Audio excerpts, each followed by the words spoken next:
Hi friends, Ponni வரும் வாரங்கள் என்ன நடக்குதுன்னு பார்க்கலாம் வாங்க. கத்தி போய் வாள் வந்தது டம் டம்னு சொல்லுவாங்க. அந்த மாதிரி இங்கே பார்த்தீங்கன்னா வெண்ணிலா போயிட்டு அந்த இடத்த ரொப்புறதுக்காண்டி பிரீத்தி வீட்டுக்குள்ளே என்ட்ரி ஆக போகிறாங்க.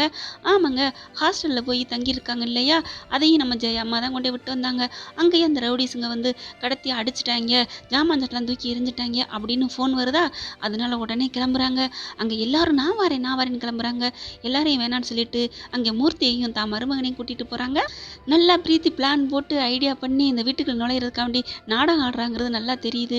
அதுக்கப்புறம் பார்த்தீங்கன்னா ஜெயா போயிட்டு, நீ ஏன் கவலைப்படுற, நீ வாமா நம்ம வீட்டுக்கு, உன்னை நான் தான் என் பொறுப்பில் இங்கே கொண்டாந்து விட்டேன், அவங்க இங்கே வந்தாலும் வந்து தொந்தரவு பண்ணிட்டாங்க, நான் என்ன பண்ண போகிறேன், என் வீட்டில் உன்னை கொண்டே வச்சுக்க போகிறேன் அப்படின்னு சொல்லிட்டு பிரீத்தியை கூட்டிகிட்டு வீட்டுக்கு வர்றாங்க. ஆனால் அதுக்கு முன்னாடியே இங்கே மருமையனும் அவங்க அண்ணன் இருந்துட்டு, வேணாம்மா பிரீத்தி எங்கேயாவது ஹாஸ்டலில் சரி வீட்டுக்கெலாம் சரி வராது அப்படிங்கிறாங்க. ஏன்னா அவங்களுக்கு வெண்ணிலாவை தானே வீட்டுக்குள்ளே கொண்டு வரணும், அதனால வேணான்னு சொல்கிறாங்க. ஆனால் ஜெயா எடுத்ததானே சட்டம் திட்டம், அதனால் முடியாது, நான் அந்த பொண்ணை நம்ம வீட்டுக்கு தான் கூட்டிகிட்டு போவேன் அப்படின்னு சொல்லி வீட்டுக்கு கூப்பிட்டு வந்துடுறாங்க. வீட்டுக்கு வந்தோடனே எல்லாரும் உஷா அப்படின்னு வாயை பழக்கிறாங்க. இவளையே எங்கே கூட்டிகிட்டு வந்தீங்க அப்படின்னு சொல்லிட்டு, பேசாமல் எல்லாரும் அமைதியாக இருக்கீங்களா, பாவம் அந்த பொண்ணு எவ்வளோ கஷ்டப்பட்டுட்டு இருக்கா தெரியுமா அப்படின்னு சொல்லி பிரீத்திக்காக இறங்கி பாவங்கிறாங்க. எங்கே யாராருக்கெல்லாம் இறக்கப்படுறாங்க. ஆனால் மருமக பொன்னி அவள் என்னங்க பண்ண, வாயில்லா பூச்சி, அவளுக்கு கொஞ்சம் கூட கருணை கட்ட மாட்டேங்கிறாங்க. இப்போ பார்த்தீங்கன்னா நடுவில் தூக்கியாந்து வச்சுட்டாங்க. என்னென்ன பண்ண போகிறாங்கன்னு தெரியல. அப்படியே எல்லாரும் தாங்குறாங்க. ஆனால் அங்கே உஷா கேங்க மட்டும் அப்படியே வயிற்றுல நெருப்பு கட்டுறாங்க. என்ன இது, இவங்கள வீட்டுக்குள்ளே வந்துட்டாலே அப்படின்னு சொல்லிட்டு, வாமா வா, இப்படி உனக்கு கஷ்டத்தெல்லாம் நாங்கள் கேள்விப்பட்டோம் அப்படின்னு சொல்லி சக்தியிலேருந்து எல்லாருமே அப்படியே ஒரு பாதுகாப்பு கொடுக்குற மாதிரி பேசுகிறாங்க. ஒரு ரூமே அரேஞ்ச் பண்ணி ஏற்பாடு பண்ணி கொடுக்குறாங்க. பொண்ணு இருந்துட்டு, நான் பார்த்துக்கிறீங்க, கவலைப்படாதீங்க, தைரியமாக இருக்க பிரீத்தி அப்படிங்கிறாங்க. அப்புறமா பிரீத்தி என்ன பண்ணுறாங்க, போய் சமைக்க போகிறாங்க.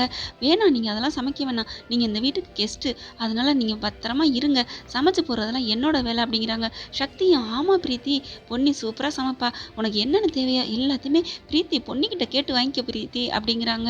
அப்படியே செம்ம காண்டாகுது.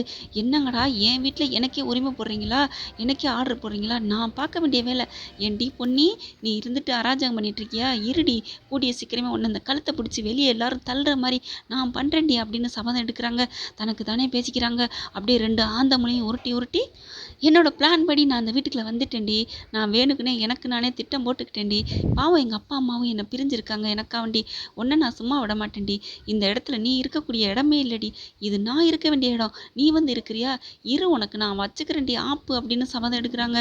இவ வந்து இங்கே இருந்ததுலேருந்து அங்கே வெண்ணிலா அப்பா அப்படியே என்னது இவங்க வந்துட்டாலே அப்படின்னு அவங்க ஒரு கேங்கு ஃபுல்லாக பேசிக்கிட்டு இருக்காங்க. பார்க்கலாம், உடைய குடும்பத்தில் இனிமேல் சுவாரஸ்யங்கள் கதைகள் ஓடிக்கிட்டே இருக்குன்னு சொல்லலாம். பிரீத்தி பழி வாங்குறதுக்கு ஏதோ பழி பண்ண போகிறாங்க. ஆனால் அந்த பொன்னிக்கு பொன்னியம்மன் துணை இருந்து காவல் காக்கும்.